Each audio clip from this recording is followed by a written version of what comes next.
Segunda temporada do Red Talk Videocast. Na primeira temporada foram 7 episódios e nessa segunda serão mais 7.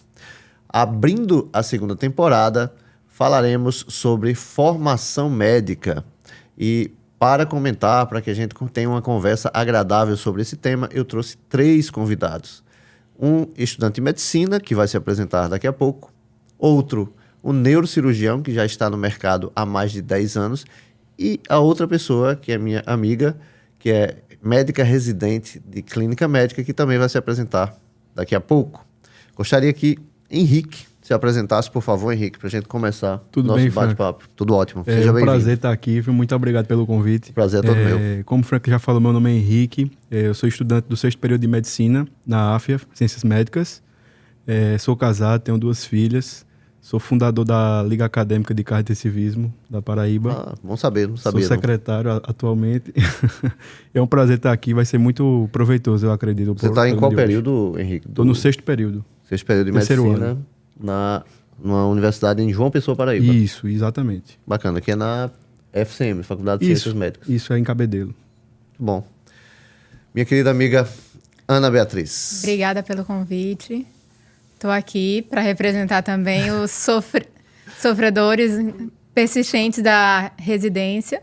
E é uma luta diária, bem desafiadora, mas que vale a pena, eu tenho certeza, a gente concluir. Vamos lá. Gustavo. Meu nome é Gustavo Cartacho Patriota, sou médico, formei na Universidade Federal da Paraíba. A seguir, completei uma formação de neurocirurgia, uma residência médica de neurocirurgia, onde teve uma duração de 5 anos.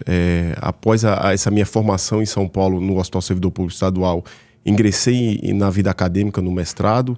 A seguir, continuei na vida acadêmica, terminei o doutorado, concluí em 2017. E aí começa a vida profissional. Então, a vida profissional ela continuou de 2008 até hoje, mas durante a vida profissional teve um engajamento da vida acadêmica. Em 2009, mestrado, e 2017, o doutorado. E esse é um desafio. Depois da sua residência? Já foi depois da residência. Então você, como se diz, engatou. Você terminou a residência, fez mestrado, depois doutorado. Depois doutorado. Você passou na residência logo de cara? No 2º ano. Então, no primeiro você trabalhou. Primeiro eu trabalhei. E depois fez neurocirurgia. Isso. Muito bom. Vamos falar sobre formação médica. Então, eu trouxe alguns temas aqui que eu preparei, que eu escolhi, que eu acho que vão ser importantes para quem assistir a esse podcast e gostaria de saber das opiniões de vocês. Eu tenho aqui dados do site gov.br/saúde e nesse site tem um relato de que em 2020 o Brasil contava com 357 escolas médicas, 357, que juntas ofereciam 37.823 vagas de graduação. Hoje a gente sabe que isso já aumentou, já tem bem mais gente entrando no curso de medicina. E no mesmo ano, olha só que interessante, eu não sei se vocês sabem desses dados, se vocês souberem, me falem. O país registrava a marca inédita de 500 mil de médicos, ou seja, 2,4 médicos por habitante. Então, essa quantidade de escolas médicas versus campos de prática, qual a opinião que vocês têm em relação a isso? Começar por Henrique, que está começando, né? Talvez ele tenha um contato pequeno aí com essa parte mais prática, está no 6º período, né, Henrique? Isso. Mas qual é a experiência que você tem e o que é que se comenta no curso de medicina sobre isso? Eu acho que é um bom ponto para a gente começar. Bem, eu ainda não estou no internato, né, que é quando a gente vai, de fato, começar a entrar mesmo nessa parte mais prática do curso. Mas o que a gente vê hoje, assim, é que os colegas acabam se preocupando bastante, né, com essa questão, porque realmente a gente observa... Os alunos? Os colegas alunos, né? Que a gente realmente vê que teria, em teoria, pouco espaço de prática para tantos alunos. Mas, ao mesmo tempo, a gente vê que, por fora, a gente consegue muito estágio também. Então, eu acho que, assim, a gente tenta correr atrás por fora. A gente já se preocupa com isso e vai muito atrás. Então, você quer dizer que os próprios alunos buscam campos de prática? Sim, muitas vezes, mas de forma extracurricular, né? Isso. Mas, assim, até então, as minhas experiências com as práticas não foram ruins, não. Foram boas. Assim, Você acha que muita gente consegue esses estágios? Eu acho que sim, porque eu mesmo não tenho tantos contatos aqui e acabo falando com o médico, falo com outro, a gente acaba conseguindo estágios, né, por fora. Em percentual da sua sala, pegar a sua sala, você acha que quanto que consegue esses estágios ou qual o percentual que não chega a ter contato com estágios numa carga horária que seria ideal ou a mínima? Não, pela carga horária da faculdade todos conseguem, 100%, né? Extracurricular eu acho que, pelo menos o pessoal que da minha turma, acho que 90% acaba recorrendo ao estágio extracurricular mesmo, final de semana, à noite. Isso. Então você está falando os acadêmicos, né? Não Isso. são os internos. Não, ou seja, nos os últimos anos internos, do curso. os internos pelo que eu tenho escutado, eles têm conseguido sim, campos de prática e Entendo. encaixar todo mundo. E a tua experiência, Ana? Eu me formei em 2019 pela FAMENE e tive mais abertura pelo internato mesmo, no campo de práticas mesmos. Não deixou a desejar, foi uma Que era da faculdade. da faculdade. Mas fora isso, você tem que ter alguma amizade para conseguir esses campos de estágios. Você acha que a carga horária é pequena em relação à necessidade da pessoa aprender e colocar em prática no internato? Acho que sim.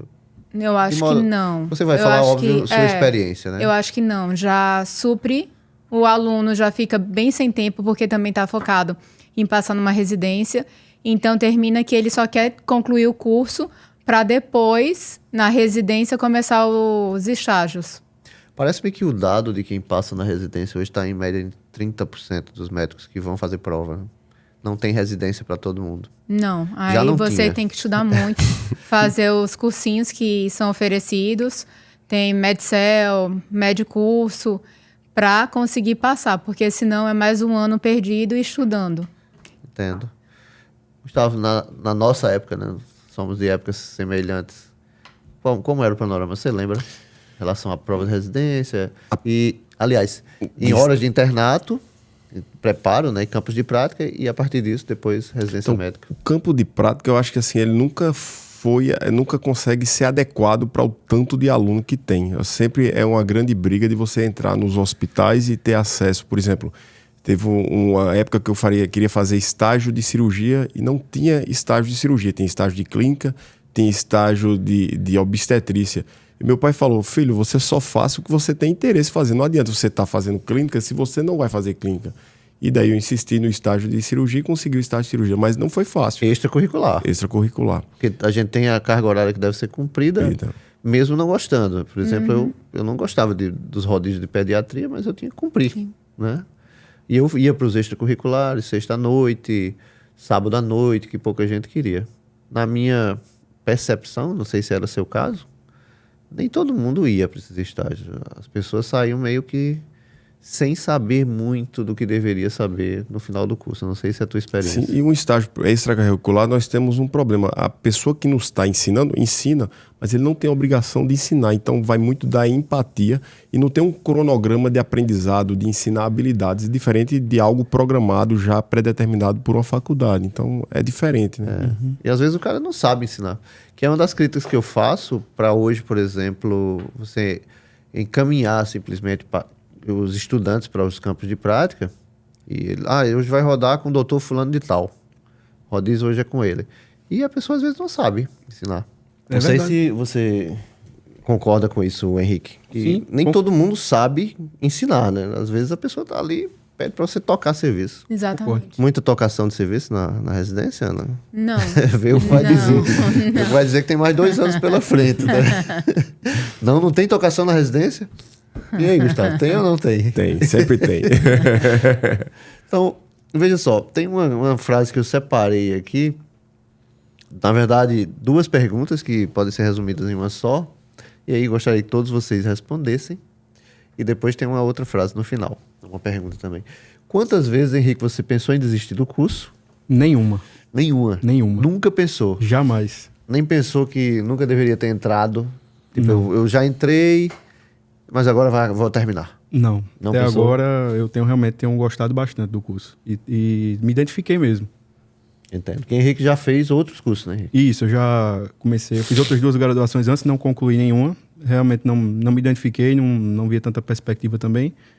Mas a medicina não. Medicina eu acho que eu me encontrei hoje. Não consigo me ver fazendo nenhuma outra coisa além disso. Ana, pensou em desistir alguma vez do curso ou da residência? Não, porque o meu medo era não passar. Perder uma cadeira, não acompanhar os colegas, então isso gerava uma certa ansiedade. O medo, mas desistir do curso jamais. Nunca ter entrado também não? Não. Ainda é pouco tempo para perguntar se você já pensou em desistir da residência. Eu pergunto porque eu pensei em desistir das minhas 2 residências. Na cirurgia geral, eu pensei em desistir 2 vezes. Geralmente, eu me apegava a alguns pacientes que, como era de cirurgia, eles acabavam falecendo de cirurgia, etc. E na segunda de vascular, eu também pensei em desistir. Isso foi uma coisa que realmente aconteceu comigo. Mas nunca pensei que não deveria ter entrado. E aí, Gustavo, você? Essa pergunta é super difícil. Você sabe que eu queria ser nadador, eu não queria ser médico. Meu conceito de adolescente era ser nadador. E em algum momento teve um chacoalhão, a família falou, você não vai ser nadador. E aí minha irmã tem uma irmã gêmea, eu já comentei. Então você era atleta profissional na sua faixa etária. Na minha faixa etária. E a minha irmã sempre foi muito dedicada à área de saúde. Mas eu gostava da parte, apesar de me dedicar muito no colégio, sempre tirei notas boas, eu gostava mais da parte exata. Ela gostava mais da parte de biologia, de química. E daí eu fui seguindo minha irmã do ponto de vista das decisões dela. A mulher sempre tem mais maturidade. Eu fui acompanhando as decisões da minha irmã e entrei no curso médico por decisão dela, fui junto. E dentro do curso médico fui buscando algo dentro da matemática, dentro da exata, e foi quando apareceu neuroanatomia que me trouxe para a neurocirurgia. Mas o caminho não foi tão reto, né? Para você entrar, você teve que estudar pra caramba. Na época que a gente fez o vestibular, você tinha que ser global, né? Caía geografia, você tinha que tudo, quase gabaritar tudo, né? Pois é. Geografia, química, física, português, matemática, etc. O vestibular, para mim, assim, eu teve dificuldade no vestibular, mas assim, eu me dei bem no vestibular. Na verdade, eu fui o terceiro colocado do vestibular. Prova, eu sempre fui bom de fazer prova. Mas assim, não adianta você fazer prova e entrar se você não tem a motivação de estar naquele curso. Eu tive colega na época que entrou, passou em Direito, passou em Medicina, e ele não aguentou a Medicina e saiu. Hoje ele é advogado, trabalha em escritório de advocacia. E dono de colégio de ensino, enfim. É um cara super inteligente, mas que a Medicina não o atraiu. Não é questão de inteligência e passar, ele tinha que estar motivado com a Medicina, ele não estava. E hoje você é nadador? Hoje eu sou nadador, não profissional, né? No meu caso, eu queria ser músico, né? Na minha história, o meu tio que financiou meus estudos, o irmão do meu falecido pai, e aí ele disse, você vai estudar para medicina, porque seu pai é vendedor de rede, sua mãe é pobre também, e é a única profissão, que na época ainda rendia alguns louros diferentes de hoje, a gente vai falar sobre isso, que você pode fazer. Eu disse, não quero ser músico. Tá bom, passou um tempo e eu vi que eu precisava estudar e ele me financiou e hoje eu sou músico também, né? Vocês sabem. Sim. Então, são hobbies que a gente não esquece, né? Fica do lado, vai paralelo, né? Então você nada semanalmente? Nada. Henrique tem hobby? Meu hobby tá em off, por enquanto, né? Por conta da sobrecarga. Cara, eu sempre gostei muito de jogar videogame. Sempre foi uma pira minha, assim, desde criança. Mas hoje em dia, realmente jogava não tem online, tempo. campeonato? Online. Não, nunca fui tão bom assim, não. Eu nunca tive essa perspectiva de ser profissional, não. Mas hoje em dia, com as 2 filhas, com o curso, realmente não sobra tempo pra... Não sobra, né? Não. Por enquanto, não. Nem jogar com elas? São pequenas ainda. A mais velha tem 2 anos. Então não dá ainda, né? Não, ainda não. E você, Ana, tem algum hobby? Não. Dormir, né? Residente primeiro ano, o hobby é dormir quando dá. E você tá, é bom. Tá falhando com o seu hobby, né, ultimamente. Pessoal, tem uma frase que eu acho muito possível de ser avaliada. Vamos falar de forma eufêmica aqui. Eufemística. Sempre haverá lugar para os excelentes profissionais. Isso é o que se diz. E aí o conflito entre essa frase e a quantidade de profissionais no mercado, a previsão para 2030, eu vi aí num site, sempre haverá lugar para os excelentes profissionais. Eu enxergo uma falta de bom senso em relação à realidade. primeiro, quem fala isso e bate no peito, está considerando que ele será um bom profissional. Segundo ponto, o melhor profissional em determinada área não necessariamente é aquele que é melhor sucedido. Eu conheço N exemplos, muitos exemplos, que podiam colocar tudo isso por terra. Qual é a sua análise, Henrique, começando, sobre sempre haverá lugar para os excelentes profissionais? O que você acha disso? Eu acho que ela é uma frase um pouco perigosa. Eu acho que, assim, se ela for usada no contexto de buscar se motivar e trabalhar mais e estudar mais, eu acho que ela pode até ser útil, né? E ser até, de certa forma, saudável. Mas se a gente cria expectativas que não são factuais, eu acho que ela acaba se tornando muito perigosa, assim, de, por exemplo, achar que você vai ser o médico mais bem-sucedido. Claro que você pode se tornar, qualquer um pode vir a se tornar. Na minha sala, quem sabe, alguém pode sair, alguém de lá, o médico mais bem remunerado da cidade. Mas eu acho que contar com isso é muito perigoso e pode levar muito à frustração mesmo. Sim. Eu acho que, assim, a gente tem que tentar sempre buscar realmente ser o melhor que a gente pode, mas saber que se a gente ficar ali na média, a gente tem que estar satisfeito com aquilo. Se você não ficar satisfeito em estar na média de remuneração, eu acho que se torna bem, bem perigoso a frustração mesmo. Os menos otimistas falam aí que daqui a alguns anos, e nada contra outras profissões, o médico vai estar fazendo Uber, por conta da quantidade de médico que já está no mercado. Já está difícil pegar plantão. Tem até uma teoria aí que é subjetiva. Eu estava vendo um podcast de uma pessoa que ele falou a teoria do médico mediano. Grande parte dos médicos que hoje se forma está no nível médio ali de profissão, em relação a saber diversos temas, procedimentos que muitos saem sem visualizar isso durante a formação médica, de forma que, nessa previsão, que é subjetiva, eu repito, não tem dado científico nenhum, os médicos com residência serão os contratados. Com certeza. Perfeito. Os médicos sem residência sairão das suas faculdades e não serão contratados, salvo aqueles casos de apadrinhamento, etc., que a gente sabe que existe. Ana, e aí? Sempre haverá lugar para os excelentes profissionais? Você precisa, não adianta você achar que vai terminar um curso de medicina e você vai estar apto para trabalhar, tudo bem, PSF, pegar um plantão no interior, mas hoje em dia o mercado está mais competitivo, está mais acirrado, então se você não tiver um diferencial, que é a residência, você só vai ser mais um entre tantos outros que estão se formando. Precisa ter mais skills, mais conhecimento em outras áreas, né? Exatamente. Eu sou prova disso. Terminei o curso de medicina, então quando eu entrei na residência, veio o choque. Meu Deus, eu não sei de nada. Passei 6 anos estudando. Você chegou a trabalhar, não foi? Cheguei. Quantos anos? Passei 4 anos trabalhando no PSF, dava os plantões. Fiquei pelos mais médicos, então de uma certa forma eu me acomodei. Mas quando você entra na residência, você vê que você não sabe de nada. É aí que você vai pegar a mão para aprender mesmo, a dominar mesmo. E o que fez você decidir assim, não, eu estou trabalhando, tá tudo bacana, tá entrando dinheiro no meu bolso, mas eu estava acomodada e não estava crescendo. E você vendo cada dia mais as faculdades soltando os alunos, você se deparando com outros, o PSF seria hoje, não amanhã. Então, eu tenho que ter uma coisa para o resto da vida. Tem uma possibilidade aí, inclusive, daqui a alguns anos, talvez uma década, nos PSFs, nas unidades de saúde da família, somente médicos com residência em saúde da família. Olha o nível que a coisa está chegando. Em outrora, formou-se, você já tinha trabalho. Uhum. E estamos caminhando para um momento que não vai ser mais assim. Não sei se vocês têm essa percepção. E hoje está até difícil você conseguir plantão nas próprias UPAs. Você tem que ter uma matrícula, tem que ter um apadrinhamento. Porque Conhecimento, amigos, etc. Porque senão você não consegue. Não é fácil como era antigamente. E os preços dos plantões estão caindo, né? Lá embaixo. Estão caindo. Então, no passado, o médico era... Quem se formasse em medicina era uma pessoa que ia ficar rica. Ia ter grana, pelo menos. Não necessariamente ele ia conseguir fazer com que esse dinheiro se multiplicasse. Hoje, a coisa está bem diferente. E as pessoas têm uma ideia errônea, achando que todo médico é rico. E não é bem assim, né?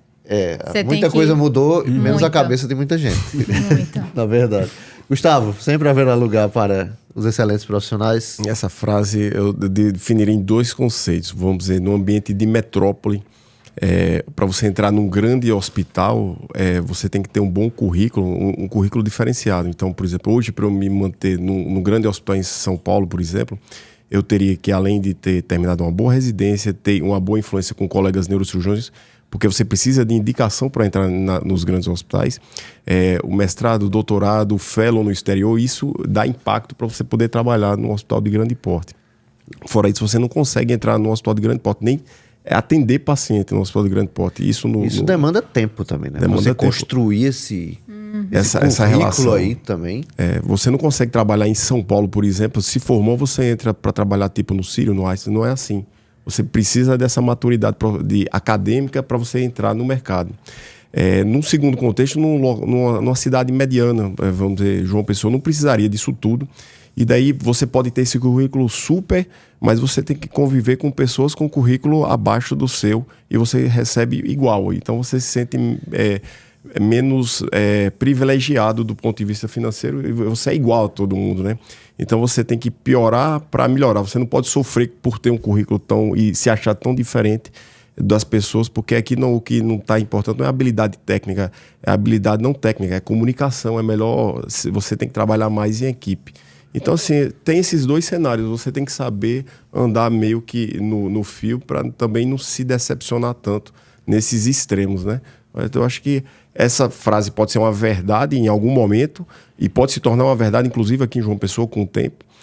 Mas, no momento, essa frase aqui não é uma verdade. Ter habilidade não técnica no momento aqui é mais você se dá melhor na cidade. Comunicação, apadrinhamento, então isso Na verdade, eu acho que isso em qualquer coisa, né? Eu brinco com meus parentes, meus amigos, que como eu abri um leque de amizades muito grande, viajando pelo país com a TLS, com a internet, com tudo, e eu também estudei a parte de inteligência emocional, que eu tinha esse problema quando eu me formei em medicina. Eu achava que só saber operar bastava e não era. As pessoas precisam conhecer você para tratar você bem. Isso é a reciprocidade. Importante entender isso, porque muita gente não entende ainda. Então brincava, eu consigo resolver seu problema lá no Maranhão, daqui do meu telefone. E eu já consegui resolver à custa de amizade. E aí não tem a ver com apadrinhamento, tem a ver com amigo mesmo. Você fez amizade, você foi gentil com a pessoa, o cara gostou de você, ele resolve esse problema para você só com isso. Entende? E isso me ajuda demais, é uma coisa que eu aprendi e tento passar para meus amigos, meus parentes, de forma que isso vai abrir portas. Fazer residência logo ou trabalhar? Pode começar por você, Gustavo. Eu fiz residência logo, então eu iniciei logo. Obviamente, eu tinha um suporte familiar. Tem um exemplo de um amigo que assim, ele não teve suporte familiar, ele teve que trabalhar. Quando eu estava acabando a residência em 2008, foi o momento que ele conseguiu se equilibrar financeiramente para iniciar uma residência de neurocirurgia. Então, assim, depende. Eu tive essa oportunidade de não ter estresse financeiro para entrar na residência. Então, meus pais, a residência de neurocirurgia exigia muito, muito tempo, eu não conseguia trabalhar, e meu pai e minha mãe me sustentou nos primeiros 2, 3 anos. Você fez em qual hospital, Gustavo? Servidor Público Estadual de São Paulo. Servidor do Estado. E aí, Ana? Você já respondeu, né? Primeiro você trabalhou e depois foi fazer residência. Você arrepende disso? Não, porque eu terminei 2019 entrando numa pandemia. Então, teoricamente, eu acho que para mim foi melhor ter trabalhado, passado pela pandemia não tão... Eu estava na linha de frente, mas eu acho que nos hospitais você só ia lidar com Covid mesmo. Você deu plantão? Dei. Naquelas então, alas de Covid, dei. etc. Você pegou doença? Peguei já no final, graças a Deus. E teve alguma complicação? Não. Foi... Eu peguei logo no começo, era março de 2020, né? Covid foi dia 30 de novembro, que foi o anúncio mundial, que estávamos em pandemia, e aí, março eu peguei, era muito incerto. Era quase que um atestado de óbito, a gente achava. Exatamente. Fiz uma tomografia, eu não fiz nada que pudesse ser deixado para minha filha e tal, porque não deu.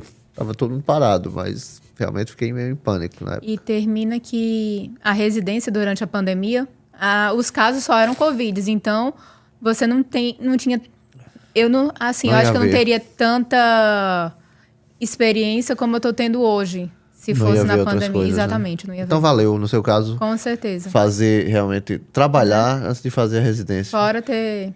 Você pretende trabalhar antes de fazer a residência? Aliás, você quer fazer residência? Tem gente Com que certeza. já certeza sabe o que quero quer, Henrique. Eu, atualmente, as áreas que eu tenho mais afinidade é a ortopedia e neurocirurgia, os que eu mais acompanho e que eu gosto, assim, que eu tenho interesse. Eu acompanho também muita medicina intensiva, mas eu não tenho, assim, eu gosto de aprender muitos conceitos ali da medicina intensiva, mas não seria uma área que eu gostaria de ficar pro resto da vida, não. Mas eu acho muito importante os conhecimentos que estão atrelados ali. E a minha vontade realmente é de entrar de cara, Direto. mas assim, realmente é bem competitivo e eu já tenho essa consciência de que eu vou estudar pra caramba, vou me lascar de estudar e mesmo assim é possível que eu não Pode passe. ser que não passe, Exatamente. Então é uma coisa que o não é o que eu funil- quero, mas eu fico tranquilo com essa possibilidade. O funil está ficando bem fechado, né, para todas as pessoas que estão se formando agora. Exatamente. Então, tem outras coisas interessantes que estão acontecendo de uma forma global. Por exemplo, nossos filhos, sua filha, minha filha já está fazendo 18 anos depois de amanhã, né? Nós estamos em agosto de 2024. E ela provavelmente não vai se aposentar. Por conta de finanças. Em relação ao que os governos, e a gente não vai falar de forma global, nada com partido político, que não tem essa organização e preocupação, esse alinhamento com a Previdência. Então a gente já sabe de exemplos como a Grécia, que faliu e ninguém teve direito a nada, etc. Skills, coisas que o estudante de medicina ou até o médico deveria saber. Então as faculdades deveriam prepará-los, ou depois das faculdades concluídas e já no mercado de trabalho, nós deveríamos estudar. Na sua opinião, Henrique? A primeira é a educação financeira, segundo, marketing. Acho que são as duas coisas que eu acho que mais fazem falta. De a gente aprender isso durante a graduação, né? Pois é, não se ensina e até demonizam. Eu vou até a parte. acrescentar uma terceira, contabilidade. Eu converso com alguns colegas e alguns não têm noção nenhuma do que é um imposto de renda, do que é fazer uma Não declaração tem. de imposto de renda. Não tem. Na verdade, isso é agora uma observação minha, não tem nada científico. A maioria dos brasileiros não sabe o que é o imposto de renda. Eles declaram ou jogam ali para o contador, mas eles não sabem, por exemplo, que compraram esse microfone aqui e pagaram Sim. impostos. Compram o arroz ou essa água que está aqui na nossa caneca e pagaram impostos. Eles não sabem o que é isso. Não sabem nem o percentual. E, consequentemente, não sente falta daquele dinheiro que ele não enxerga. Ele acha que, por exemplo, o SUS é gratuito. O cara acha que ele vai fazer uma cirurgia, ele vai cair de moto, que ele está com 60 parcelas, e ainda pagando a moto, lá na terceira parcela ele cai, ele vai para um hospital, gasta 80 mil reais de equipamento, equipe, não sei o que, e para. E o INSS vai sustentá-lo por 1 ano, 2, às vezes até encosta. E o cara não sabe disso. Gustavo, skills que o profissional médico ou o estudante de medicina deveria ou deve se preocupar já desde esse momento. Falou bem essas três. Eu diria vestimenta, puxando para o seu lado. Vestimenta, saber imagem, se vestir, né? Imagem pessoal. Saber se apresentar. Você não pode chegar com um jaleco pendurado, assim, fazendo uma faixa de judô Pode. no hospital. Não pode estar se alimentando enquanto atende um paciente, até maneiras de se portar. Escolher palavras para conversar situações difíceis, então ensinar de conversas difíceis com pacientes, obviamente, da oncologia, pacientes da terapia intensiva, pacientes da neurocirurgia, neurologia sempre vai ter um diagnóstico difícil e falar com esses pacientes é difícil, então exige técnica. Difícil. E a gente poderia aprender isso no curso médico. Você E além vai- de se não vestir aprende, adequadamente. né? Não É impressionante. Não entende a importância da imagem, né? E a nossa imagem não é somente o que a gente veste, né? Até o tom de voz que você usa. Se você fala mais rápido, se você fala com um tom de voz mais agudo, ele tende a não ser respeitado. E isso não tem nada a ver com voz feminina ou masculina, mas com o que eu chamo de impostação. Quem faz muito isso é o pessoal das rádios, né? Você conversa com uma pessoa que trabalha na rádio e de repente, licença, eu vou anunciar aqui. Pois não, começamos, não sei o quê. O cara já fala com a impostação. Sim. Isso é muito importante. E finanças. Eu não sei vocês, mas grande parte dos meus amigos não tinham inteligência financeira e a maioria está endividada. Sai do curso, começa não entende o que são juros o que são juros compostos, não entende nada. Não economiza, consequentemente a situação está complicada. Então, financeiro, imagem pessoal, mais algum você acha que poderia ser ensinado nas faculdades? Ou que o profissional deve buscar, né? Já que na faculdade não ensina. Você falou inteligência financeira, marketing. Contabilidade. Contabilidade. marketing. E aí, o marketing é necessário? Isso aqui que a gente está fazendo. Isso aqui, Precisa, é necessário. importantíssimo, né? É. Como abrir um consultório, a gente não sabe. E como é que a gente aprende isso? Tem noção, Ana? Como é que aprende a abrir um consultório? Nem ideia. Pois é, a maioria Passei pela aprende, graduação, maioria indo aprende e quebrando a errando. cara. Errando. Quebrando a cara, errando. sai caro. Sai caro. Eu sou um dos que aprendeu errando e ainda erro. Estudo para tentar minorar os erros e os prejuízos. É software para você ter administração, é logotipo. Como a sua secretária Atende. vai atender. Tem momento que você perde consulta. Perde. E você nem sabe. Já Você aconteceu. você vê a reclamação pelo direct no Instagram, pelo seu WhatsApp, quando eles descobrem. Às vezes nem você não vê. Estou há 3 meses tentando marcar uma consulta. Isso. Né? Isso. Você dá seu número para os seus pacientes? Deixa aberto. Eu acho que meu número é um dos mais conhecidos na região que eu trabalho. Todo mundo tem meu número. Aí você diz, mas rapaz, como é que você vai fazer isso? Meu amigo, eu vivo disso. É. Como é que eu vou pagar minhas contas se eu não estou disponível? Você furou o pneu. Tá aqui o número do borracheiro, o cara vai lá, vai te atender onde você estiver, ele tá ganhando dinheiro. Então a gente vê aí uma tendência, e agora é um debate sobre marketing, que eu acabei entrando nisso agora, de alguns médicos ficarem se expondo em demasia em relação a sensualizar na internet, expondo suas vidas. Você iria, Ana, para um médico que está sensualizando na internet, ou sua mãe iria? Você acha que ela procuraria um médico dessa forma, ou ela procuraria de outra forma? Não passaria credibilidade nem confiança. Não passa. Não passa. Você tem que ter uma postura de um profissional que demande que você estudou, se dedicou, não está sensualizando. Não cabe. Mas isso dá view. Não dá view? Dá view, mas Dá- não dá... Dá engajamento, dá compartilhamento, não dá? Tá. Muitos médicos acham Vira que é figurinha. Vira Muito- figurinha. Pronto. Muita figurinha. Olho de coração. Foguinho. Muitos médicos acham que engajamento reflete realmente o seu consultório com pacientes que ele quer atender. Pacientes de qualidade ali, que vão precisar do serviço dele. Então eu estava vendo um podcast de um cara que sugiro que vocês vejam, que é o Vitor Jaci.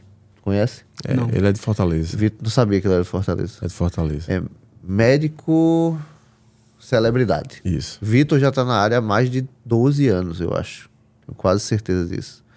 E ele fala umas sacadas que são muito interessantes. Por exemplo, o tempo que nós dedicamos ao paciente do plano de saúde, que hoje deve estar repassando o quê? R$80? Plano de saúde? Passa isso? Isso. Bruto? Fiquei sabendo disso. Não, É bruto. 85. 85 bruto. É, bruto. Então, líquido vai ficar na tua mão aí uns R$50. É. Quando você coloca secretária, PIS, COFINS, impostos, fica uns 30? 25. R$25. Vamos colocar 30, né? Não arregaça tanto assim não, vai ser ruim. Mas veja, imagine você atender, você tem uma agenda cheia, 35 pacientes num dia, você vai faturar, vamos colocar aí, líquido, tá? 3 vezes 3, R$900. Agora imagine que você consegue, com seu marketing, que é a sua imagem, é a forma como as pessoas veem você marcar 2 pacientes de R$500. E você ainda fecha um plano de tratamento ali com o paciente. Cara, isso é uma visão que as pessoas não conseguem. Da sua turma, quantos você acha que enxergam isso? Na verdade, enxergam a medicina como um negócio, como uma venda. Isso é demonizado por lá? Você não pode, é sacerdócio. Não, demonizado não. Eu acho que o pessoal faz muita crítica mesmo a questões éticas, assim, de... às vezes a gente acaba vendo alguns profissionais que vão por um caminho que a gente acha que não é tão correto, né? Que não seja tão ético. Porque não é Algumas mesmo, né? especialidades que Com não a grande existem. quantidade de médicos, muito picareta está entrando no Exatamente, mercado. é. Mas, assim, em relação a... Eu acho que todo mundo que entra no curso quer uma profissão e quer uma profissão porque quer ganhar dinheiro com aquilo, quer viver daquilo, né? Isso. Então, demonizar, eu acho que não. A gente, às vezes, eu vejo que algumas pessoas ficam realmente, tecem mais críticas realmente a essa picaretagem, que a gente vê muito por aí.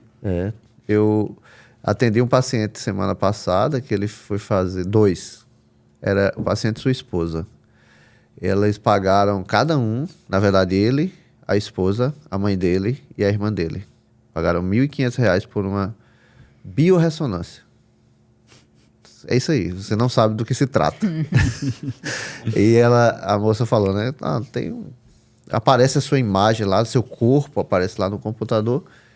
R$6.000 aí, 4 pacientes. Picaretagem triunfando, né? Entre outras coisas que a gente vê por aí.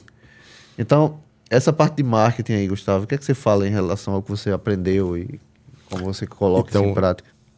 Eu tenho trabalhado isso no momento, tanto na parte profissional quanto na parte de educação. Eu acho que isso minha vida está meio que paralela, tanto a parte de exercer a neurocirurgia quanto a parte de ensino. Eu tenho caminhado nesses dois. Você tem curso online também, curso né? online. Então, eu tenho investido em marketing nessas duas áreas. Agora, isso que você falou da consulta médica, a gente não pode ter o conceito de atender pacientes por R$20 e ter que entender que tem que fazer volume para fechar o custo mínimo do consultório. O custo mínimo do consultório não pode ser com volume. Você precisa ter qualidade. O paciente precisa ter lá e ter se sentido acolhido, resolvido. E você não pode estar naquela tocação, principalmente numa área mais séria, tipo neurocirurgia, que você tem que dar diagnóstico e oferecer tratamento. Diagnóstico e tratamento. Então não dá para, em 15 minutos, se vai ser tocação, 35 pacientes da manhã, não dá para você fazer isso tudo. Então você tem que enveredar para esse outro lado de ser melhor remunerado e atender menos. Tá? Mas isso às vezes é visto por alguns colegas que você não faz parte do grupo, você não quer atender convênio, tá? Então é um desafio hoje você enveredar pelo campo de atender menos, com mais qualidade, que é a tal da slow medicine, que é a medicina de qualidade. É a medicina que nossos pais faziam, nossos avós faziam, o que os médicos faziam. Hoje em dia, com essa questão de os convênios cada vez pagando menos, você tem que entrar para essa o fast medicine. Não dá, a medicina não é para não é isso. Então, assim, o marketing é fundamental. Sem o marketing e os pacientes te conhecer o teu valor real, eles não vão pagar a consulta. Então, tem que ter marketing. Não vão, tem que ter. Tem a definição, né? Marketing é você satisfazer as necessidades do cliente. E para isso você vai precisar de todo um contexto para poder o cliente comprar você. E a imagem é necessária. Pois é, quando nós estamos vendendo, e aí? Quando a gente está vendendo? Nós aqui agora estamos vendendo? Sempre estamos, né? Sempre. Sem perceber. Estamos vendendo nossa imagem. Estamos. Se nós falarmos uma bobagem muito grande aqui, a gente está vendendo contra, né? A gente está perdendo clientes. Alguém que vai procurar na internet nosso nome, vai encontrar, e é possível que, se gostar disso, vá lá fechar algum negócio conosco. Em outras palavras, a gente está sempre vendendo, mas não é isso que a gente aprende, né? A gente aprende alguma coisa relativa a sacerdócio, etc. e que não é. Você tem percebido, em relação a essa grande quantidade de... Não vou chamar mais de picareta, não vou usar esse termo não, mas de pessoas que estão usando uma pseudociência para ganhar aí pacientes e dessa forma... Com certeza. E tem visto ainda, isso? com certeza. E ainda a gente recebe críticas que você também tem que mudar a sua forma de se vestir, tem que sensualizar mais, tem que se portar de outra forma. Então, você também termina sendo menosprezado, rejeitado de uma certa forma, porque você não está se encaixando naquele padrão que hoje a sociedade está impondo para você estar se sobressaindo. Entendo. Eu, uma vez, contratei um pessoal de marketing para minhas postagens, que às vezes eles vendem um pacote. Esse pacote é o mesmo que eu ofereço para Ana, ofereço para Gustavo, ofereço para Henrique. E nós somos diferentes, todos, né? E aí, na primeira postagem, vem uma seguidora e diz: não foi você que publicou. Eu disse: como assim? Eu sei a forma que você fala. Eu já sigo você há mais de um ano, então não é você. De forma que algumas pessoas se identificam com você. Você já fechou negócio ou consulta graças ao Instagram, que eu acho que é a rede social mais usada hoje, né? Sim, já. E agora o Instagram é preocupante. Então você falou de expor família no Instagram. Não põe família no Instagram.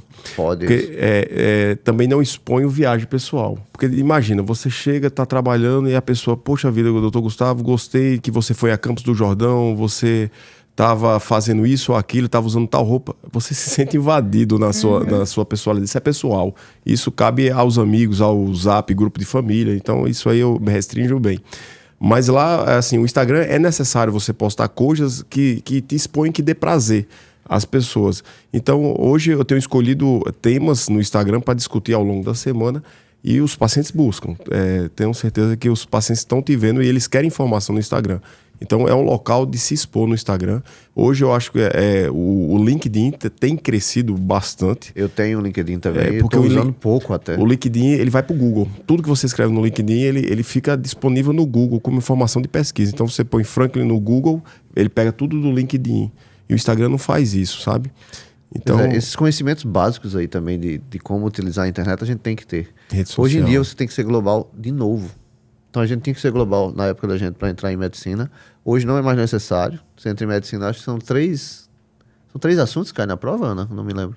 Henrique. Eu entrei pelo Enem. Não, Você entrou pelo Enem, Foi. então você tinha que fazer tudo. Eu fiz a prova do Enem, aí a minha faculdade é particular, mas ela aceita a nota do Enem Certo. como critério para entrar. pela FAMENE, biologia, química, física, português e a redação. Pois é, nem tudo. faltou Né? história, geografia. História, geografia, mas um bocado de coisa. Né? Matemática. Então, na verdade, eram coisas que a gente precisava saber e agora precisa saber de novo.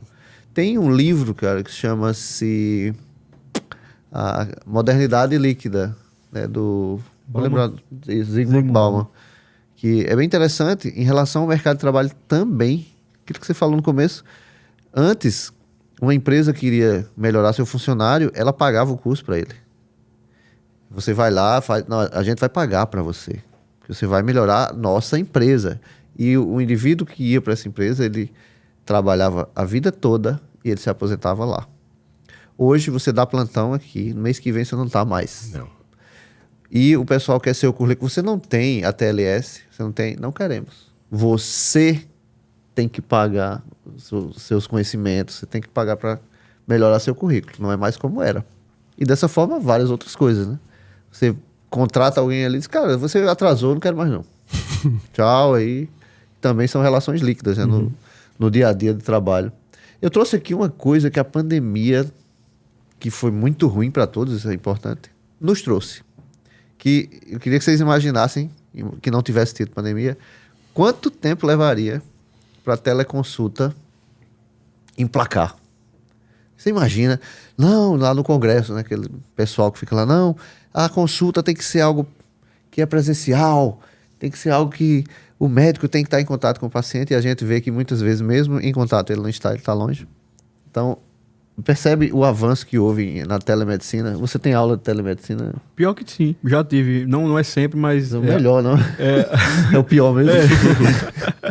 Então, é porque acho que não era tão esperado assim, né? Sim. Mas a gente teve algumas aulas que a gente atendia o caso e a gente simulava um atendimento feito por telemedicina. O aluno saía para outra sala, ficava com um tablet e o outro aluno em outra sala. E Era assim, uma aula disso? a gente simulou um caso. A gente simulava um caso e aí a gente fazia o atendimento como se fosse uma teleconsulta e depois era avaliado o que é que a gente fez, o que a gente poderia melhorar, o que a gente acertou, o que a gente errou. Então, hoje eles já estão com essa iniciativa de incrementar também na grade. Ana chegou a fazer quando... Não. Porque você estava em 2019, você foi trabalhar, né? Não tive essa Não teve, porque era disciplina, plantão não. presencial mesmo. E você pegava aquelas áreas vermelhas lá da Covid. Não, eu sempre pegava vermelha, nunca... Eu pensei, o que eu não quero pra mim, eu não quero pros outros. Então, eu saí da graduação, não me senti apta para estar pegando vermelha. Eu ficava mais na verde. Mas, assim... São pacientes estáveis, menos graves, né? E qualquer instabilidade, a gente já encaminhava para vermelha. E na sua experiência, eram realmente os médicos mais experientes que ficavam na de vermelha? forma alguma. Era aquele que tinha coragem. Era o que tinha o mais corajoso mesmo. É. Não necessariamente o mais experiente. Eu queria chegar em casa, dormir, colocar a cabeça no travesseiro e não pensar, será que eu fiz alguma iatrogenia com o paciente, queria estar tranquila. Entendo. E você, Gustavo, em relação à telemedicina, você já Puxa vida. está atendendo? Atendeu muito Sim, na atendi. pandemia? Mas eu sou geração StarTAC. Então, em 2013, eu me lembro que... StarTAC, vamos o celular, dizer o que é, né? É um celular da moda Esse pequenininho Motorola, que tem uma anteninha. Coisa mais anteninha, linda do mas mundo. ele abria, né? Ele Era abria. de flip. O Era flip tá voltando, então ele ditou E era as moda, né? normas. Então, em 2013 eu tinha o StarTAC, mas não tinha WhatsApp no StarTAC. E daí eu lembro que fui numa rua de tecnologia em São Paulo e comprei 3 webcams. Uma para mim, uma para minha noiva e uma para minha mãe. E nós nos comunicávamos através de webcam. Mas não tinha facilidade de internet e câmera visual. Então, Sim. isso evoluiu absurdamente com as tecnologias e hoje é uma realidade. Não tem sentido hoje, Franklin, eu quero que você venha dar aula em Cuiabá e você passa 20 horas viajando aqui para Cuiabá, você chega lá e dá uma aula de 15 minutos. Você tem que dar uma aula por teleconferência. Então, é a mesma coisa o paciente. O paciente está muito longe de você e você pode resolver por telemedicina? Telemedicina, pessoal. Então, assim, eu não tenho uma agenda de telemedicina, mas se um paciente quer telemedicina, eu abro espaço para ele, sabe? Entendo. Numa boa. Você usa softwares os softwares de gerenciamento de consultório que já permitem a consulta de telemedicina dentro dele? Então, o receituário é eletrônico. O nosso prontuário é o Medical SIS, mas ele não tem o sistema. Então, Porque tem uns programas, por Sim. exemplo, o High Doctor, você consegue fazer ligação dentro dele, ter acesso ali sim. a ficha do paciente, exames, etc. O ProDoctor também. Tem o Medicina nas Nuvens, Médico nas Nuvens, ou alguma coisa nas nuvens. São coisas que a gente também precisa saber para gerenciar. Pra gerenciar. Consultório, já fica aí Eu já tive 3 as prontuários sugestões. eletrônicos. Assim, o atual, eu tô satisfeito, mas ele não tem isso aí. Se você começar a atender muito telemedicina, eu acho que você tem que migrar. Porque do ponto de vista de plataforma, eles são semelhantes, gerenciamento, né? E você conseguiu, se você teve 3, você conseguiu migrar do primeiro, por exemplo, para o segundo Puxando- banco de dados? Puxando dos banco de pacientes? dados. Perde. Mas Perde, né? pega Puxa a maioria. Puxa a maioria. Isso é importante saber, né? A gente não aprende durante a faculdade. A né? realidade é completamente diferente. Pois é, abrir um consultório, os gastos com secretária, com tudo, atendimento. Então, como é que se faz? Você tem que gastar. Você tem que terceirizar. Tem. Tudo aquilo que você faz, que você está aprendendo. Não, eu aprendo. Não. Eu vou editar um vídeo. Né? Eu faço lá em casa eu tenho todo o equipamento. Cássio sabe, aqui, né? Cássio é meu amigo que está filmando aqui a gente. Tem tudo lá que dá para fazer um podcast. Meu amigo tem noção disso aqui que a gente fez. Ele colocou iluminação, chegou, a gente tava tudo pronto. Ele já tá vendo ali se o áudio dá pico. Então aquilo que a gente tá tentando aprender tem que terceirizar, pô. Você acha isso também, Henrique? Concordo. Você acha? Acho que você acaba pulando aí um caminho, né? Usando essa estratégia aí. E o cara vai fazer melhor do que você muito. Com certeza. Economizar teu tempo. Mas eu acho que é importante você estudar. E você é Sim, estudioso. você não ficar leigo. Você não ficar leigo. Exato. Porque, por exemplo, eu converso com o Franklin de vez em quando, ele me dá aula de microfone. Então, ele sabe todos os detalhes do microfone. É uma né? verdade. É uma verdade. Ele sabe muito sobre muita coisa. E isso é importante para você buscar melhorar algo que, às vezes, técnico, que é assim, apesar dele ter todo o expertise, você pode melhorar em algo. Sim. Então, eu coloquei aqui uma outra coisa sobre mídias sociais. Como você tem usado suas mídias, Ana, em relação à divulgação do seu trabalho, do seu aprendizado? Você está melhorando, você vai terminar a sua residência, já sabe o que vai fazer? Tô, Olha, tá inclinada? tô inclinada ainda, não bate o martelo Não não. bateu. Então, Mas como você em tem usado aí? relação- Porque são 3 pessoas aqui em pontos diferentes da vida, né? Eu sou daquela... Tem uma figurinha que me representa. Se você não se garante no Instagram, faça residência. Então, eu preciso me aprimorar nessa área. Excelente, da aí, mídia, excelente de você me falou. expor. Mas Eu não sei, eu nunca Olha fiz só, nenhuma olha que interessante. gravação. tem um pediatra que eu não sei o nome, que ele, inclusive, vende mentoria para médicos. Ele deve estar já com 400 mil, se não estiver com mais, seguidores, mas ele não aparece. A imagem dele, eu não sabia como ele era. Só que eu segui um tempo, fui ver lá como era o modus operandi e tal, aí ele apareceu no story. Mas ele não aparece. São posts educativos, ele conseguiu para o trabalho dele manter ali uma linha que as mães vinham, ele vendia mentorias e ele faz o trabalho dele da forma que ele encontrou. Então eu vou discordar um pouco do que você falou, tem que fazer residência e tem que aprender sobre mídias. Com certeza. Como eu você- vou pedir dicas. Tem que aprender, Preciso. entrar. Somos dois. E cada um de nós vai usar diferente. Por exemplo, eu uso mais para divulgar casos e dessa forma trazer alunos interessados e dessa forma vender meu curso. Eu não vou ser hipócrita. Todo mundo quer vender. Inclusive, se você quiser, não, por favor, divulgue seu curso quando você for falar, porque vai estar na internet e as pessoas podem ter acesso. Como você tem usado o seu Instagram? Eu comecei em 2008, eu estava fazendo uma pós-graduação de neurointensivismo no Hospital Sírio-Libanês na época, e durante a pós-graduação surgiu o blog do Google, e eu comecei a aprender a formatar o blog do Google sozinho, não tive ajuda de ninguém na época, de maneira artesanal mesmo. E criou-se o maior blog de informação na época sobre a área do neurointensivo. Você digitava neurointensivismo no Google, era a primeira título de busca, Era a sua página, era a minha blog. página, o blog. Isso virou uma coisa gigante, de modo que 4 anos escrevendo esse blog virou o centro de informação sobre neurointensivismo no Brasil. E a Sociedade Brasileira de Neurocirurgia queria aquilo para ela, e ficou meio que conflituoso na época isso aí. Porque era meu, não era da sociedade. Então você vai me dizer que você vendeu Não vendi. este carro que está lá embaixo, essa Ferrari, foi pago por isso. Não vendi.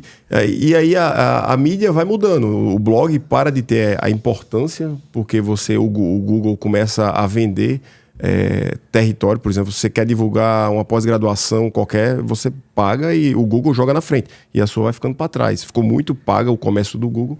E daí surgiu o Orkut, surgiu o Facebook, vai mudando tudo. Surgiu o Instagram. O Instagram era só foto, de repente agora é o Reels. As fórmulas vão mudando e você tem que se adaptar a essa interação com rede social.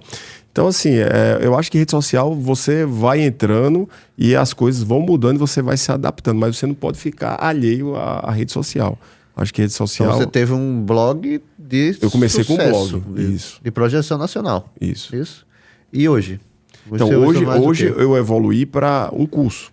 Então, hoje eu tenho uma página pessoal, numa página eu tenho um fórum, eu tenho um blog, eu tenho webinars que liga com o YouTube, eu tenho feito o link de tudo e tenho 4 cursos em comercialização no momento, nessa plataforma que eu construí em NeuroRed. Então, as coisas vão amadurecendo. Eu comecei com um blog e hoje eu tenho uma plataforma com 4 cursos já cadastrados. Então, mas hoje eu terceirizei, eu não faço as coisas mais sozinho. Então eu tenho um grupo que prepara, profissionalizou. Até para administrar seu tempo.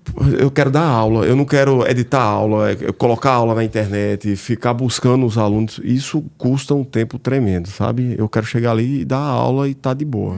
Então, mas você tem que dividir o seu Terceirizar é profissionalizar, em outras palavras, né? Você vai pagar algumas pessoas que vão fazer muito melhor do que é você. investimento. Hoje você está respirando, você está investindo. Se você não investir, outro investirá. Você não tem o reembolso. Então, e vai eu vi uma ficando- frase que eu não sei se foi o Vitor Chassi que falou, eu achei brilhante, que é: se você não se posicionar nas redes sociais, vão posicionar você. As redes sociais posicionarão você. Posiciona. As pessoas vão dizer algo sobre você, já que você não diz. Esse cara aqui, ele não tá nem aí pra nada. Por que eu vou me consultar com ele? E eu tô falando de coisa profissional. Você construir uma imagem, né? Que isso envolve branding, etc. E você? Como é que tem usado suas redes? Eu não tenho Inclusive, usado. Deixar aqui anotado as redes de cada um de vocês, né? Para o pessoal seguir. Deixar aí para Cássio colocar. Não tem usado? Não, meu Instagram é aquele Instagram privado, só para os amigos, que eu não posto nada tem 1 ano. E você Mais ou pretende menos mudar isso? Olha o que a gente tá falando e vê o que vai responder. Né? Eu entendo muito a importância, com certeza, é muito importante, só que às vezes eu fico com receio de que, assim, o que é que eu vou postar lá? Né, assim, eu não sei, eu fico com essa insegurança. Eu acho que muita gente também deve ficar, né? Mas eu acho que Bacana. é uma coisa que a gente tem que mudar, né? De onde vem esse Infelizmente. receio? Vai lá. Não, eu tenho a impressão de que eu não tenho nada A grandioso pra postar, sabe? É aquela coisa só do dia a dia e tal, mas que pra mim, assim, eu acabo ficando meio inseguro em estar postando só. Pode ser o seu perfil mesmo. Mas enfim, eu acho que é uma coisa que eu tenho que trabalhar. Mas eu tô deixando em off aí. Mas Passar mais tempo. Exatamente. Eu sei que é uma coisa que eu tenho que melhorar, mas por hora eu tô acabando focando em outras coisas. Eu vi outra frase. Eu gosto de frases, apesar de eu ter ido para um podcast. Vou fazer até esse corte para as meninas, que eu disse que eu odeio frase pronta. E eu odeio mesmo, mas tem umas prontas que são interessantes. Que a gente tava falando de você não gosta de postar, né? Não, eu só posto quando a liga posta alguma coisa, eu vou lá e reposto. Isso, deixa eu ver se eu me Minha lembro. esposa, às vezes, deu um posta alguma branco coisa, agora eu do que eu ia falar. Cássio, quantos minutos já? 57. Tá, vamos para 1h10 por aí, né? Esqueci aqui o que eu ia falar. Lembrando, eu falo aqui para vocês. Coloquei aqui um ponto sobre médico empreendedor, que eu acho que a gente já falou sobre isso, né? Vocês teriam algo a acrescentar sobre essa necessidade que nós temos de compreender essas coisas? Lembrei da frase. Daqui a um ano você vai lamentar não ter começado um ano atrás. Então, tem muita coisa a ver. É provável. Você planejar o que você vai colocar lá na internet. Pessoal, uma coisa polêmica aqui para a gente chegar na reta final. Gastos com saúde em relação aos órgãos governamentais. Né? Nada em relação a presidente A ou B, direita, esquerda, centro, o que for. Ninguém está nem aí para isso. A gente vai acabar pagando imposto de todo jeito. Muito imposto para todo mundo. Não tem nenhum santo nisso. Então, em relação a gastos com saúde, o que vocês acham que pode melhorar em relação à dedicação desse dinheiro que é arrecadado, uma vez que a gente sabe, se você for lá nos documentos que são oficiais, você vai ver que os gastos são exorbitantes. Muita coisa empregada.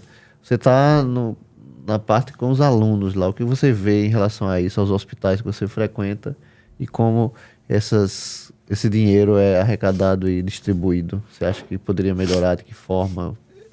Eu, assim, vou dizer a minha perspectiva em relação à saúde pública no Brasil. Eu acho que é uma ambição muito grande querer fazer um sistema como o da gente, que a gente tem, né? Fazer um sistema universal, né? Que atenda a todos e que queira ter qualidade. Eu acho que, assim, é muito difícil. Não dá para dizer que é fácil, não acho que vai ter uma solução, não é uma solução pontual que vai resolver o problema. Realmente, eu acho que gasta-se muito. Quando a gente vai ver lá o orçamento do governo, é um percentual bem alto, é gasto com saúde. E talvez, realmente, assim, é aquela coisa de ser gastos, talvez, mal empregados, né? Então, eu acho que... Mas, assim, ao mesmo tempo, eu acho que as coisas têm melhorado. Eu tenho essa impressão de que as coisas têm melhorado no sentido de que a gente hoje tem uma visão de uma saúde primária, né? Um foco na saúde primária, que realmente deve evitar muitos problemas, né? Então, é muito mais barato controlar a hipertensão do cidadão do que tratar com a sequela do AVC que ele vai ter caso ele não faça o tratamento. Então, na sua visão, isso tem dado certo? Não, eu acho que está caminhando para dar certo, mas eu não acho que... Assim, é claro que tem problemas, é isso que eu quero dizer. Tem problemas, não vou dizer que não tem. Mas eu acho que o caminho talvez seja não mais em aumentar gastos, mas agora sim de ver onde eu estou gastando muito, estou tendo pouco retorno e colocar onde... Não tem para onde aumentar não, porque tem que sair do bolso de alguém. Exatamente. E eu não aguento mais. Gustavo, discorde aí, vai. Eu já vi que você ia discordar. Não é. Olha só, hoje a principal causa de mortalidade no país é AVC. E aí a gente, em 2014, teve um investimento grande no estado da Paraíba para formatar o plano de AVC e surgiu o trombolítico no hospital público. Uhum. Na verdade, por lei, todos têm. Por lei, né? Todos têm. Todos têm que ter. Mas, problema, mas você precisa organizar os hospitais para ter direito a receber isso aí. Os hospitais não são todos cadastrados. Para você ser cadastrado, tem que fazer uma exigência mínima. Então, tem que ter plantonista, tem que ter tomografia, tem que ter o protocolo AVC estipulado. E daí, cada trombolítico custa em torno de 3, se você for usar 2, 6 mil reais por paciente. Tem que ter treinamento da equipe também? Tem que ter treinamento da por equipe, lei, né? por lei. Certo. E daí você resolve, em parte, o problema do AVC. É o início do AVC. Agora, o SUS também aprovou em 12 hospitais no Brasil inteiro, e a Paraíba tem um, que é o Hospital Metropolitano, a trombectomia. Esse procedimento custa R$80.000. Então o SUS injeta R$80.000 a cada trombectomia. Você veja que o dinheiro tem. Então a gente tem dinheiro para R$80.000 por um tratamento no SUS. Nós temos uma trombólise venosa que paga R$6.000, vamos dizer que o paciente utilize 2 ampolas. E assim, o dinheiro tem, mas precisa organização, precisa gestão. Não é só o dinheiro, porque se você pega esse dinheiro e indica mal, o resultado é mal, não adiantou nada ter 80. Era pegar 80 e investir em saúde básica. Mas eu não posso investir só saúde básica. A área terciária precisa de investimento. Hoje, nós temos 2 hospitais no residência médica. O volume de residência médica não é tão grande. Por exemplo, o Hospital Servidor Público Estadual. Ao longo do ano, nós operávamos 700, 800 neurocirurgias ao ano no hospital. Isso era um volume para o residente, era um residente para cada 300 cirurgias. A conta era essa, mais ou menos. E sobrava. Hoje, você vê, o Hospital Metropolitano faz 150 neurocirurgias de média e alta complexidade por mês. É um volume absurdo. Então, a gente está operando mais do que se fazia na residência médica desproporcionalmente. Em 4 meses, a gente está batendo um ano de uma residência médica. Sim.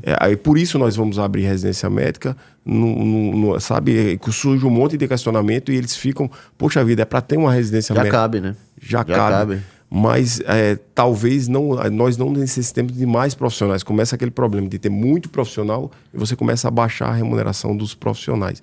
Mas voltando à questão do dinheiro, o dinheiro tem, ele precisa ser melhor gerenciado de todos os aspectos. Gestão. Ele é finito, não dá. Se você está gastando mal, vai faltar para alguma coisa. Se você está gastando mal na terciária, vai faltar para o básico e assim vai. Os gastos com a parte ortopédica são brutais. Exagerados. E você tem aí um efeito dominó que educação no trânsito, e a meu ver, o brasileiro jamais vai ser educado, seja no trânsito ou em quaisquer outras esferas, porque não tem como você... E aí reflete outra parte, que é a parte educacional básica para o indivíduo ter possibilidade de ter um raciocínio. Não vou fazer isso, não vou beber e pilotar, eu não vou atirar no povo, eu não vou sair fazendo bobagem por aí, porque eu serei punido, etc. Seria uma questão global. Mas quando a gente chega no hospital e você se vê assim como uma pessoa que está pagando imposto pra caramba, hoje eu vi naquele site Ranking dos Políticos, praticamente metade do país está sendo levado nas costas pela outra metade. Sim. Em relação a tributos. É isso. Não tem como sustentar isso, pô. Tem. Aí você chega lá, você olha no quadro dos pacientes para serem operados, é ortopedia. Tudo é uma órtese, tudo. É o paciente que sai do campo de trabalho. Amigo, não tem como... É muito oneroso, Não né? tem como resolver isso. Ana, qual a sua percepção em relação à sua residência, gastos com saúde, com exames, com... tratamento dos pacientes, clínica meta, etc. Tem muitos pacientes que ficam sem o tratamento correto, faltam insumos, então termina que a gente não tem como dar continuidade, dá muitas vezes alta para o paciente sem ter fechado realmente um diagnóstico, sem ter um correto tratamento para ele procurar ambulatorialmente, vá para o PSF, tente pegar seus direitos lá. Sim. E a lixa que eles ficam esperando por um exame, muitos terminam falecendo sem ter o correto Sai sem tratamento. diagnóstico, manda para a unidade básica para investigar por lá e aí segue uma fila imensa e ele acaba não investigando. Isso, salvo engano, está acontecendo também em pacientes com câncer, né? Seja aqui ou em outros lugares do país, que você pega uma fila imensa, você não começa o tratamento. Não dá tempo. Você tem que começar a químio, uma rádio, em pouco tempo. E a percepção de vocês que já estão trabalhando é que a gente tem melhorado ou piorado esse A cenário? minha é que tem melhorado. Aliás, a minha é que tem piorado. Não precisa nem cortar. Tem piorado em diversos aspectos. Sim. Falo pela minha parte cirúrgica, de vascular, falta de insumos para melhor operar os pacientes. Existe uma parte de organização que é tentada de ocorrer com pacientes que são encaminhados, que são transferidos para outros hospitais maiores. Mas, por exemplo, o Hospital de Campina Grande, uma pessoa não pode segurar o restante da Paraíba para alta complexidade. Você tem que abrir alta complexidade nos outros hospitais grandes. Que aí a gente já vai cair no problema da abertura de escolas, principalmente no interior. Não tem campo de prática. Então, discordando do que você falou, né? Não, realmente a gente faz estágio extracurricular. Tem aluno que não vê paciente. Essa é a verdade. E vão concordar aqui comigo, vão fazer comentários aqui no vídeo. Tem aluno que passa pelo internato sem ver paciente e vai ser médico do mesmo jeito. Sim. E como é que vai ser essa formação? Como é que ele vai, a partir disso, atender as pessoas com AVC? Chega no plantão? Chega. Chega. Infarto. Se você não fizer a conduta correta, o paciente ou ele fica com insuficiência cardíaca, se ele escapar do infarto, ou ele vai falecer. Precisa, Sim. mas não tem. Não tem campo de prática para todo mundo. Não dá para passar pano. Então, simplesmente abrir escola não funciona, né? Então, Ou acho quando que tem um campo, falta o profissional também. isso. Então, simplesmente tem grana numa área, tem em outras áreas, mas se não tem a gestão, como a gente falou, não vai funcionar, né? Acho que a gente falou sobre muitos temas aqui. Alguma coisa que vocês gostariam de mencionar, pessoal? Vai lá, Gustavo, tuas considerações finais. De final, assim, eu acho que não há final, assim, o curso médico não é o final, a residência não é o final. Eu acho que, assim, você sempre tem que buscar estar melhorando, porque isso é o que traz vida no ato profissional. Você tem que todo dia buscar estar aprendendo. E se buscar numa paixão. Então, se você está na clínica médica, você tem que buscar algo que te dê paixão. Se está na cirurgia, algo que te dê paixão. E isso é o que vai te fazer mover e ser melhor a cada dia. Então, essa é a opinião que eu dou para quem está se formando. Sempre busque no dia seguinte você estar melhor. E isso, seja do ponto de vista de habilidade técnica, não técnica, mas se você sempre esteja aprendendo. E outra coisa, o hobby, que a gente estava discutindo, o hobby é importante para manter a mente sã. Não adianta E você hoje, ser principalmente. a melhor profissional Tem que ter. do mundo, mas se você não tem a mente sã, isso não está te fazendo bem. Você tem que ter um hobby para andar paralelo na sua vida. Eu tenho uma amiga minha que dá plantão, ela disse, estou aqui acabando com minha vida mais uma vez. Fala assim. Ana, considerações finais, quero agradecer Adorei. você ter vindo. Muito obrigado por ter saído do seu trabalho, saiu da permanência e veio direto para cá. Obrigada. E espero também trocar conhecimentos com você para agora estar numa área que é a imagem, a mídia e crescer nessa área Não também. adianta, conta comigo. Henrique, depois do corte, agora é a sua vez. Não, agradecer, foi muito bom participar aqui. É sempre muito bom a gente estar conversando sobre medicina, é uma coisa que eu gosto. E também, claro, dos termos extra-medicina, né? É que tem uma frase que diz assim, que quem só sabe medicina não sabe de nada, né? Nem medicina sabe, né? Pois é, o importante é que a gente amplie esses horizontes de conhecimento. Quero agradecer vocês, por favor, comentem aqui abaixo no vídeo, que poderia ter sido comentado para uma próxima edição do Red Talk. E até a próxima. Um abraço.